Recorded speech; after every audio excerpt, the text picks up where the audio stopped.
Selamat datang kembali di Memantau, tempat kita bahas yang katanya demokratis, tapi ujung-ujungnya ditentukan sama satu negara yang hobi pencet tombol veto.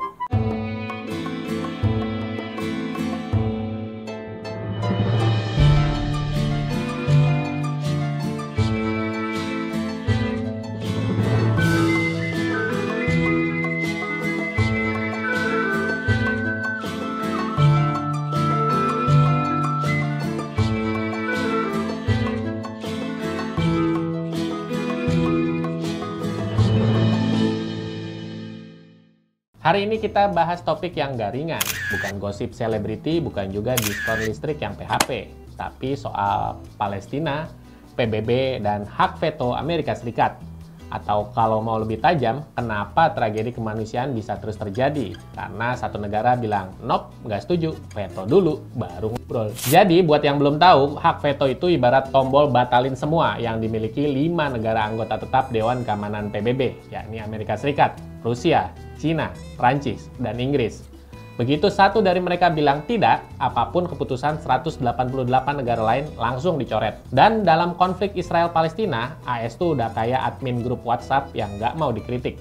Begitu ada usulan gencatan senjata, diblokir. Begitu ada desakan kecam Israel, langsung diveto. Ini bukan demokrasi global, ini monopoli, tapi versi gelapnya. Katanya jadi kiblat demokrasi, tapi kalau urusan Israel mendadak jadi otoriter kayak negara fasis. Pertanyaannya, kenapa Amerika hobi banget veto soal Israel? Jawabannya kompleks. Tapi intinya ada politik dalam negeri, lobby-lobby politik, dan kepentingan geopolitik. Israel itu bukan sekadar sekutu, tapi juga proyek strategis di Timur Tengah.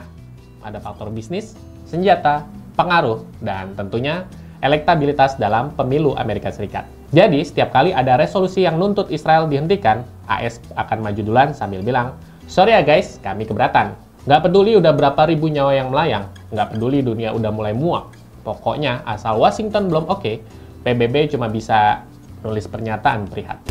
Tapi tunggu dulu, apakah kita benar-benar nggak bisa ngapa-ngapain? Coba kita dengerin pendapat dari pakar hubungan internasional, Pak Hikmahanto Juan. Masyarakat kita bahkan ya, itu bagus.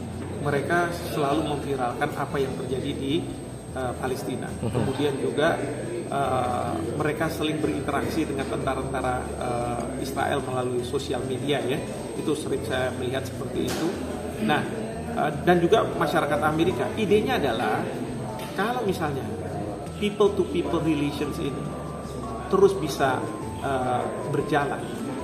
Harapan kita banyak rakyat di Amerika yang pro terhadap apa yang terjadi di Gaza. Ya. Kemudian juga tentara-tentara Israel juga berpikir ulang tentang apa yang mereka lakukan di Gaza. Sehingga apa? Mau tidak mau nanti mereka akan mempengaruhi kebijakan dari pemerintahnya. Ya kan? Bahkan sampai pada titik tertentu bisa saja pemerintah di negara tersebut akan di-impeach misalnya ya melalui kongresnya kalau misalnya kongres melihat bahwa keberpihakan rakyatnya itu memang terhadap katakanlah rakyat Palestina yang dibantai habis misalnya, sehingga pemerintahnya mau tidak mau harus berpihak ke sana. Nah ini yang akan menentukan. Nah ini penting, jangan anggap remeh kekuatan sosial media dan opini publik. Apalagi kita punya pasukan angkatan perang netizen Indonesia yang udah terkenal barbar. Karena ketika tagar Free Palestine trending, ketika jutaan orang turun ke jalan, ketika konten penyintas Gaza viral, itu bukan sekedar tren, itu tekanan politik. Jangan lupa netizen kita punya power yang cukup signifikan loh. Masih ingat dong tragedi kecurangan Bahrain kala menghadapi timnas Indonesia beberapa waktu lalu? Selesai itu AFC. Amerika memang punya veto, tapi rakyat dunia juga punya suara. Dan kalau suara itu cukup keras, bahkan negara adidaya pun bisa mulai ragu. Makanya netizen juga harus menggunakan saluran media sosial ini untuk terus menyuarakan kebrutalan Israel terhadap rakyat Palestina dan Gaza secara khususnya, biar bisa dilihat oleh dunia. Pertanyaan terakhir, apakah PBB itu lembaga internasional atau cuma panggung formal tempat 5 negara nentuin nasib dunia? Kalau setiap keputusan bisa dibatalkan oleh satu negara, ngapain ada 193 negara anggota lain buat nonton doang? Veto itu ibarat kamu ikut rapat redaksi, tapi pemretnya cuma bilang, saya nggak setuju. Jadi semua usulan nggak berlaku. Ya ngapain ada rapat redaksi kalau gitu? Maka dari itu, perjuangan untuk Palestina bukan cuma soal bantuan logistik, tapi juga perjuangan atas sistem dunia yang timpang. Karena saat satu negara bisa blokir keadilan global, itu artinya kita semua masih hidup dalam demokrasi yang pakai syarat dan ketentuan berlaku. Terima kasih udah menonton Memantau. Kalau kamu setuju hak veto itu perlu dikaji ulang atau PBB perlu dibenahi, tulis di kolom komentar.